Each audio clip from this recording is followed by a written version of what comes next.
So I was sitting at the bar at a brewery. I had a really interesting encounter this past weekend. I was sitting at a bar at a brewery, which is where you can usually find me on a Saturday afternoon by myself having a few beers.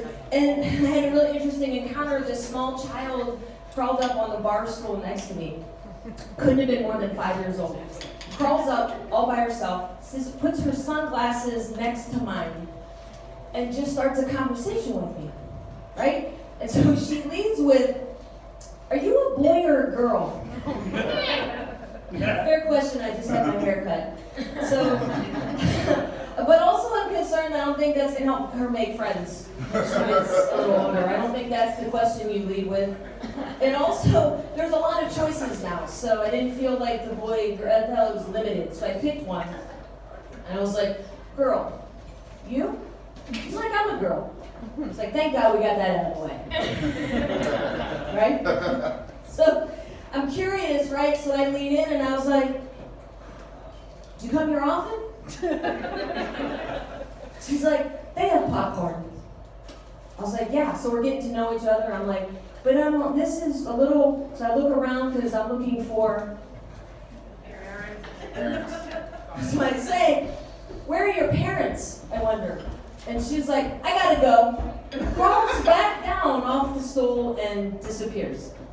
I was like, that was super weird. Now, I'm not a fortune teller. I don't see into the future. But I am a school psychologist. So I'm going to tell you, she's going to be trouble. Pretty sure that she's going to be trouble. I mean, no judgment. I'm sure the parents were somewhere nearby. No judgment. When I was younger than her, my grandfather used to take me to the bar and set me up on top of the bar and order me shooters of Coca-Cola while he drank. It turned out fine. I mean, for sure I had a drinking problem, to be clear, right? But I turned out fine. And then he just proceeded he would drink, and then he put me on his lap in front of the steering wheel and just drive me home like that. There were different times, is what I'm saying. I see some nods that happen. Yeah, did you do that to your kids, or that happened? But you can see it. Yeah, right? So I asked my parents about this recently, and I was like, "Hey, do you remember when Grandpa used to take me to the bar and put me on top when I was like, I think 3, maybe 4, and order me Coca-Cola shooters?" And my mom said, "Look, I needed a break." You know what I mean? I just needed. And my dad said, "Look, you were a hit. They loved you." They loved you. But they also have questionable parenting philosophy, because my father is quoted as actually saying one time, "Look, we didn't want to send you down the wrong path, so we didn't send you down any path."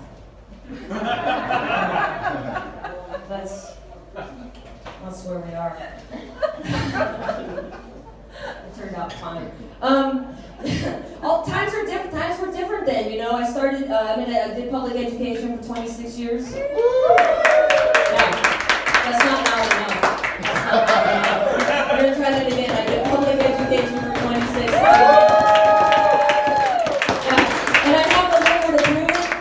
Just wanting to know, I have the liver to prove it. I did 11 years as a special education teacher, 15 as a school psychologist. I spent the last 5 years of my career here in Northern Virginia hearing students say, "I can't wait to go home and tell my parents about this." And my first 5 years of teaching in Cleveland, Ohio was like, "Bitch, I wish you would call my mom." It's very different. It's a perfect bookends to a really great career. Times are different now. You know, we have a lot of parents that show up. They like to bring their lawyer and advocate, you know, to make sure everything goes just fine, which is great. I'm sure they're lovely people. I'm just saying, my first year of teaching, I had 5 students in my classroom.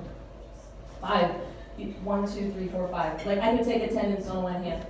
And they would not stay in the classroom. They ran all the time. So we took their shoes. You know what I mean? Right off their little feet. We just took them and we put them in a locked cabinet. And we didn't get one phone call, not one complaint. And I had a parent actually say, "Sometimes you gotta do what you gotta do. They'll learn." Anyway, that's my time. Diane Ross, thank you so much.